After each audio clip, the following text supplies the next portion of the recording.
Huge magma giant at the end of the instance named Magma Scoria in the middle of a roiling cauldron of lava. The dungeon looked great, and I'm super excited to play it. So that's some stuff from Atropos. It sounds really awesome for Veteran Rank City of Ash. Again, that's coming this month in Update 5. We're still going on, guys. The justice system. Getting in some real goodies here about the justice system. Hang in there, we're almost done. More freedom to have fun, to make mistakes, and to experience dynamic, player-driven content. So we're talking about sandbox stuff here with this. More opportunities for player interaction, more realistic inhabitant behaviors, more ways for you to directly affect the world around you. It adds an additional simulation layer that makes the game a lot more Elder Scrolls-like. Justice system has laws and ability to break those laws. Outlaws and enforcers, both player and NPCs. NPC reactions to crime. What are the crimes? First, you got theft. Either personal property or pickpocketing. So there you go. The team wants to be sure that any objects in the world are apparent even without the use of UI elements, whether those items are owned or not. The chance to successfully pickpocket an NPC will change second by second as they undertake different actions, which will prevent outlaw players with a, quote, windows of opportunity. Windows, the keyword, windows of opportunity for theft. Trespassing is the next one. Each town will have locked buildings that are owned by NPCs that live in there. If you pick the lock, you can go inside the house and break in. Once you're inside, you can steal or murder the NPC. Pick up the NPC and run out the door with him. Why the hell not? No. Once you're inside, you can steal from or murder the NPC who lived within or lives within. He may have lived there after you get in the door. Murder is the last action. Currently, you will be able to attack anybody, but you will only be able to kill almost anybody. So anybody is attackable, almost anybody is killable. Quest critical NPCs, certain vendors, and travel-based NPCs will be immune to death. So now what's the flip side of the coin? What are the repercussions for doing these crimes? Number one, NPCs will react to your crimes. All NPCs within the world will be given a personality. Some NPCs are cowardly and will run for shelter. Some of them are brave NPCs and will try to fight back right there on the spot with you. Certain NPCs might be mages or werewolves and have skills that will be represented if an outlaw engages them.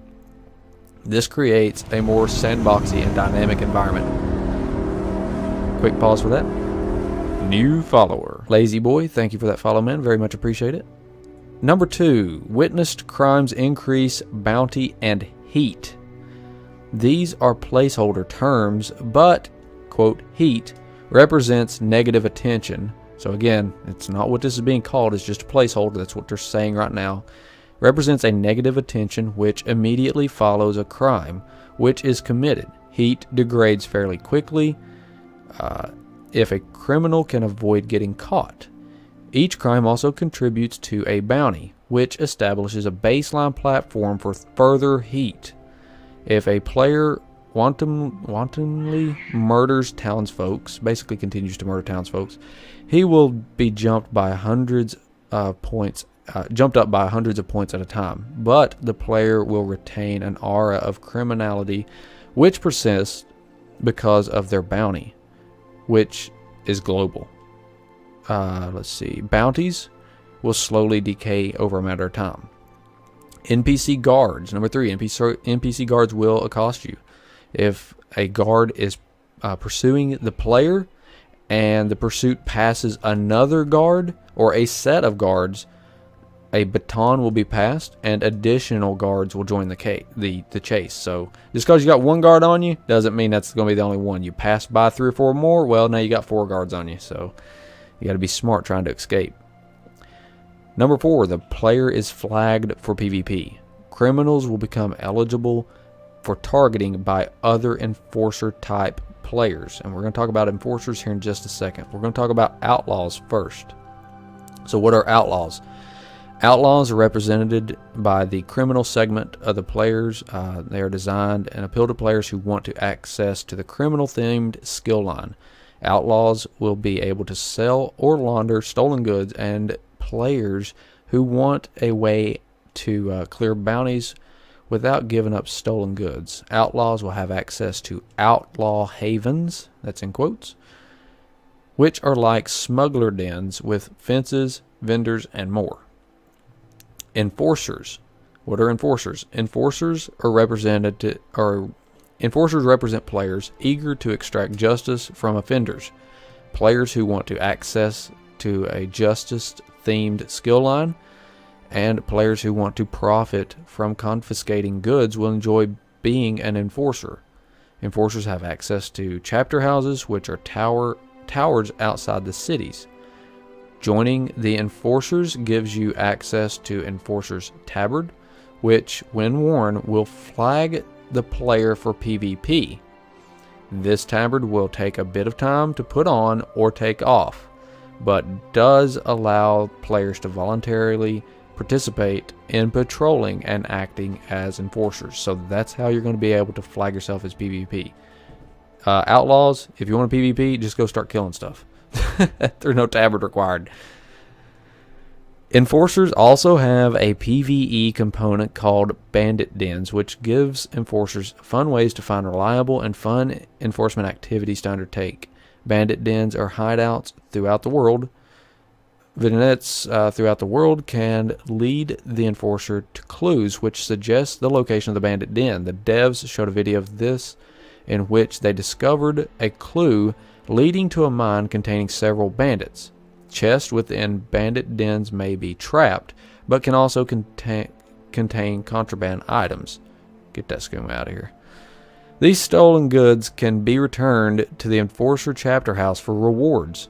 The dens also contain hidden areas where the in-game maps do not initially reveal the entire environment. The dens also include bandit bosses, which can be killed for extra treasure. So there you go. You be a good guy. Looks like you got some little PvE dungeon run type things in there as well. Gameplay is intended to not just be a cat and mouse game, but rather more similar to capture the flag mechanics, where stolen and then possibly confiscated goods must be returned to either an outlaw haven or an enforcer chapter house. That's what went on with the Guild Summit in a nutshell. But now I've got one other thing that I want to go through real quick that I found on the forums, and this was posted up by Maria Alaprando about the champion system. And this is just some common questions, general questions of just exactly how is the champion system going to phase in? What's going to happen with these ranks, these levels, things like that. So let's go through these. Then I'm going to open up the floor, let you guys ask questions. And here we go. First question. How will the current system change when the champion system gets introduced? Answer. The champion system will introduce new past level 50 progression for your account, where previously there was only an increase in veteran rank and attributes. The champion system allows you to spend points in the constellations to earn powerful passives, such as giving your bash a chance to snare targets, reduce the amount of damage you take from flames, or leech health on critical strikes. 2. What happens to the veteran ranks we currently have VR1 to VR12? Answer. We want to remove the veteran ranks from the game and rely on the more active progression provided by the champion system. However, when we release the champion system, we will continue to maintain veteran ranks. We have several options as to how to remove veteran ranks, but all of them require time and careful planning. In the meantime, we are making veteran ranks earned by XP and reducing the overall time it takes to get a veteran rank. We are also rewarding attribute points and skill points each time you reach a veteran rank. So they're trying to easily phase this thing out. They don't want to abruptly just rip this thing away and leave you guys out there like, oh my god, where'd all my veteran ranks go all of a sudden? So they're trying to phase this thing in. Oh my god. Next, we've got what happens to skill points from veteran rank 1 to veteran rank 12. Are they carried over to the champion system instead? Answer: the skill points we reward will not be removed from you. You will continue to have the same amount of skill points you do now. The champion system does not reward any skill points. Only gaining veteran rank does. When we take it out, veteran ranks, we will make sure that anyone that didn't make it past max veteran rank will still be rewarded with those skill points. So there you go. Just because you got some characters that's vet 3 when this thing goes away doesn't mean that, oh, this guy's going to have a shortage of skill points. They're still going to be there. Does everyone that is a veteran rank get lowered back to level 50, or are the ranks staying but we're only being changed to level 51, 52, etc. instead? Answer: similar to the answer before, we just don't know yet. And the last question: should players that are VR 1 plus still work towards VR 12, or should they just wait until the new changes? They say continue to play. We are tracking your XP as you advance your way through the veteran ranks and even past veteran rank 14. When the champion system comes out, we will reward you points right away based on the amount of XP you have earned up to a cap. In general, most people won't reach the cap, and we do not know what the cap is yet. We're still working that out and value and making sure to take a look at that and the XP that you all are earning. So there you go. We're definitely going to be getting more and more XP or veteran ranks going up as this thing goes forward, and it's going to be a phased in process, a long phased in process. Holy cow. All right. Can I have something to drink? Go ahead. Good Lord. All right, starting with Landakian and Ops. Did you guys get any questions as I was going through that long-winded stuff? You guys didn't know I was full of that much hot air, did you? Torsen had some points and questions. I addressed it for the most part. All right, go ahead, Landakian. You got the question? He was just like, why he was asking why you should level up to veteran rank 12 when there's almost no reason to. And 1 second, let me scroll.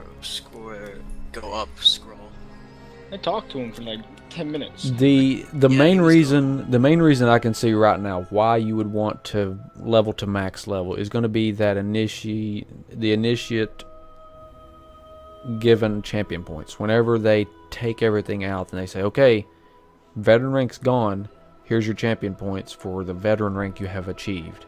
They're going to give us champion points for that. Now, based on what I was reading about the attribute points and the skill points and things like that for attaining veteran rank levels as you're going up, doesn't really sound like there's a need to do that, because it sounds like they're going to give those to you, pretty much.